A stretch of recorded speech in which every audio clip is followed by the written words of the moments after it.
Bienvenue dans le podcast du marché afro-caribéen. Nous mettons en lumière les talents et entrepreneurs qui font vibrer les cultures afro-caribéennes. Aujourd'hui, nous recevons Cédric, cofondateur de Yoel Toys, une marque qui valorise le patrimoine africain et caribéen à travers des jeux éducatifs et ludiques. Leur mission, transmettre la culture en s'amusant. Retrouvez-les au marché afro-caribéen les 22 et 23 mars au 5 rue Saint-Méry, Paris 4e.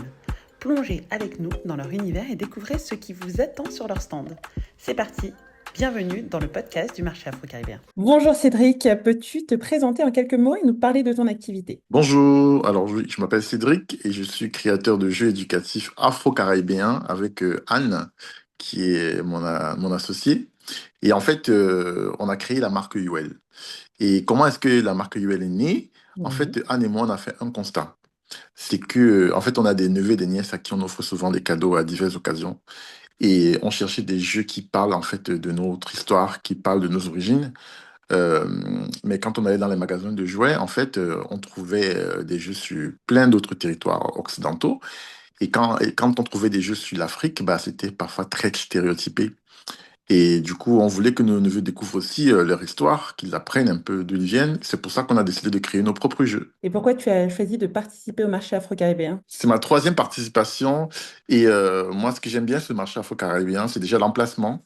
Euh, Généralement, c'est à Paris. Et ça attire pas mal de monde. Et il y a plein de choses de manière... enfin, je veux dire, les différentes offres sont assez variées. Et la visibilité est vraiment là, quoi. C'est-à-dire, ma première participation au marché afro-caribéen, je me souviens, on n'avait qu'un seul produit. Et il y avait des gens qui faisaient la queue. Donc, moi, c'était déjà voilà, une très, très bonne visibilité. Et donc, moi, j'ai renouvelé l'expérience à Noël. Et donc, là, il y avait l'opportunité de revenir. Et donc, j'ai dit que je serais là.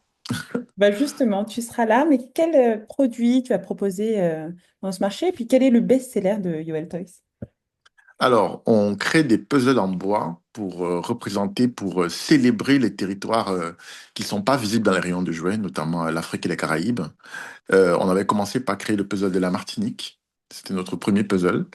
Et il a plutôt bien marché en Martinique et moins bien marché en Hexagone. Et là, on a créé le puzzle sur le continent africain, qui est notre best-seller. Donc, on l'a sorti à Noël dernier.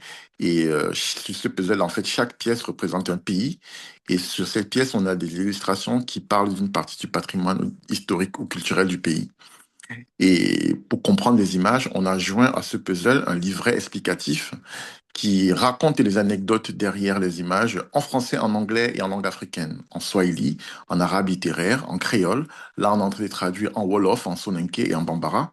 Le but, c'est de pouvoir vulgariser en fait notre patrimoine et de raconter dans le maximum de langues possibles. As-tu une anecdote, un retour client marquant qui t'a touché? Alors, j'ai une cliente qui est arrivée sur le stand à Noël dernier et qui s'est mise à pleurer. Et moi, je comprenais pas, donc j'étais un peu déstabilisé et je pensais elle avait d'autres problèmes. Et j'ai dit, Madame, ça va? Et elle me dit, mais vous vous rendez pas compte, je cherche ce jeu depuis, parce que je suis d'origine camerounaise, et d'origine martiniquaise, et j'ai pas connu mes parents, j'ai grandi en Occident, et à un moment, j'ai voulu faire un retour aux sources. J'ai réappris la langue créole, j'ai pris ma langue, pas maternelle, côté Cameroun. Et là, quand vous proposez des jeux comme ça, c'est comme si voilà, on a la croisée des chemins et tout. C'était tellement beau et tellement émouvant que je l'ai prise dans mes bras. Et à la fin, elle m'a dit, Ah, on a oublié de filmer ce moment. J'ai dit, mais c'est pas grave, ça restera pour nous. On en parle aujourd'hui, voilà. Voilà. C'est enregistré.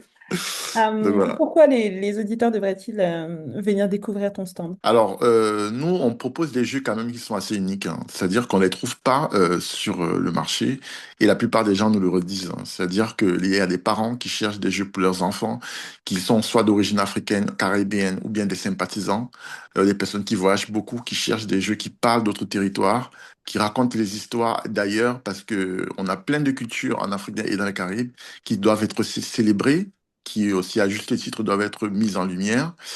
Et ça n'existe pas beaucoup. Et on a vraiment fait un travail de fond, c'est-à-dire que quand je parle des images et des histoires de chaque pays, on a interviewé les ressortissants des différents pays, que ce soit nos copains ou les copains des copains ou des personnes référentes quand on n'avait pas de lien direct, pour pouvoir mettre en avant des éléments essentiels de leur patrimoine, parce qu'il n'y a pas beaucoup de place sur le puzzle et il faut raconter une ou deux histoires. Donc voilà, je prends l'exemple du Sénégal. Moi, quand j'entendais parler du Sénégal, je voyais l'île de Gorée. Mais quand on a interviewé les Sénégalais en leur disant qu'on va mettre en avant une illustration culturelle ou historique, on n'a pas beaucoup de place. S'il faut choisir une, laquelle est-ce qu'il faut mettre? La plupart disaient les baobabs. Donc Mm. voilà. L'idée, c'est pas tant de mettre ce qu'on pense, mais de mettre ce que les gens qui vivent dans ces territoires-là euh, ont de plus cher. Et ça, c'est un travail de fond. Ça, ce sont des interviews, des recherches. On a vraiment mis d'une autre pour pouvoir sortir quelque chose de beau qui parle aux gens quand ils regardent. Ils disent, ah, moi, je viens du Tchad. Ah oui, vous avez bien fait de mettre ça. Ah, moi, je viens du Maroc. Ah, ça, c'est, ah oui, je reconnais. En fait, c'est ce qu'on voulait chercher. C'est l'effet qu'on recherchait et c'est l'effet qu'on a eu. Et c'est pour ça qu'il faut venir à notre stand. Vous Alors, où justement on pourra te retrouver après le marché afro-caribéen? pouvez nous retrouver sur notre site internet www.yoeltoys.fr YOHELTOYS.fr. On va également participer à la foire de Paris, qui c'est du 30 avril jusqu'au 11 mai. On a encore plein d'autres événements pour lesquels on n'a pas encore de date fixe, mais on est très présent sur les réseaux sociaux. On fait pas mal de contenu. On va publier des contenus encore la semaine prochaine. Et donc, n'hésitez pas à nous suivre sur sur nos réseaux sociaux Instagram, yoel.france ou yoel.kids. On est présent sur Instagram, on est sur LinkedIn, la page Yoel, YOHEL. On va démarrer sur TikTok cette semaine, donc voilà, on essaie d'être présent le plus possible. On a une chaîne YouTube Yoel également, sur laquelle on fait pas mal d'interviews. On a participé dernièrement au journal du 20h à TV5 Monde, et ça nous a donné de la visibilité, et ça, on a relayé sur notre chaîne YouTube. Donc n'hésitez pas à aller voir ce qu'on a raconté aussi pendant ce journal. Eh ben, Cédric, merci beaucoup d'avoir répondu aux questions. On se retrouve donc les 22 et 23 mars de 11h à 19h au 5 rue Saint-Méry, Paris, dans le 4e. À bientôt. Merci beaucoup, à bientôt. Merci.